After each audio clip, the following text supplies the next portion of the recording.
수호하며 당이 가리키는 한 방향으로만 손골을 내대고 나아가는 World War III, US fires ominous warning to North Korea. We are ready to fight tonight. Donald Trump's military will continue to back its South Korean allies and maintain a strong stance against Kim Jong-un's nuclear-armed North, Washington has vowed. In a show of strength against Kim's regime, U.S. and South Korean commanders met on board the flagship of the U.S. 7th Fleet today to warn the despot they are ready to fight tonight. The warning comes during an unprecedentedly grave security situation on the Korean peninsula as the Allies wrap up 5 days live-fire drills at sea, exercises unpredictable Kim has labeled a rehearsal for war. North Korea has continued to provoke the West by testing nuclear weapons as well as long-range ballistic missiles, raising fears of World War III breaking out in the region.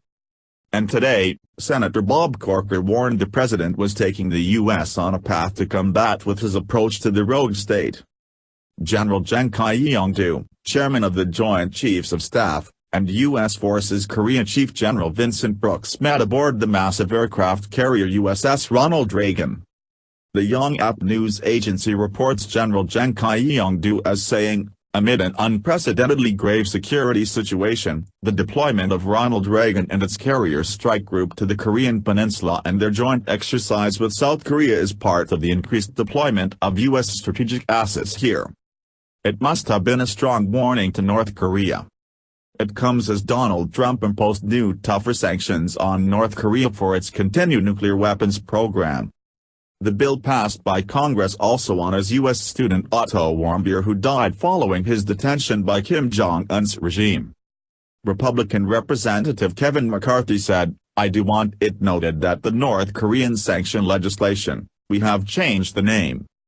We are going to honor Otto Warmbier who was brutalized and tortured by the Kim regime. South Korean naval vessels have been training alongside the nuclear-powered USS Ronald Reagan.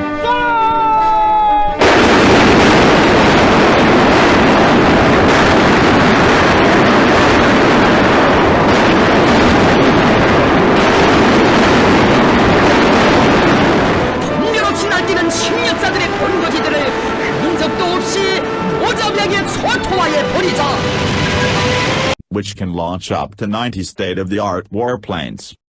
And it emerged last week nearly 50 American heavy attack helicopters had been brought in to take part in the latest exercises over concerns North Korean special forces could try to invade the South by sea. General Jong-Un added, the latest joint exercise has been an opportunity to further improve the ability to carry out joint operations. The Allies would continue to maintain their strong, joint posture to fight tonight through close cooperation. This week Japan warned the threat from the secretive North, through both nuclear and conventional weapons, had reached a critical and imminent level.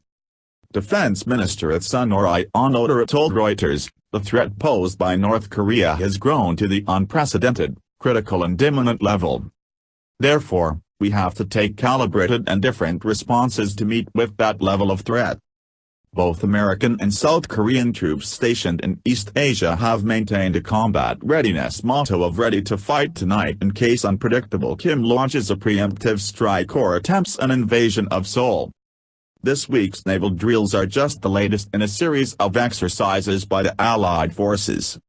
American bombers, escorted by stealth fighter jets, have been flying missions in international airspace along the Hermit States border for months. And U.S. commanders recently vowed to continue the sorties, despite the warning by Kim's regime that it reserved the right to shoot them down.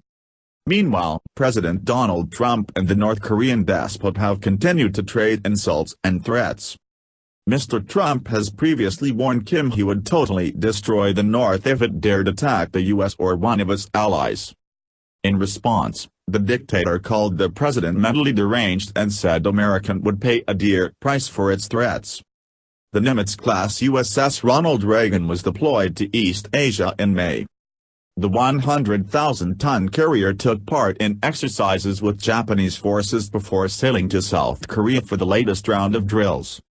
Last month, Kim's state media service broadcast a clip depicting the destruction of American planes in the USS Carl Vinson, another of the U.S. Navy's Nimitz-class carriers. The 99-second propaganda montage spliced footage of real missiles firing from ground and sea-based launchers before slamming into computer-generated images of U.S. warplanes and ships.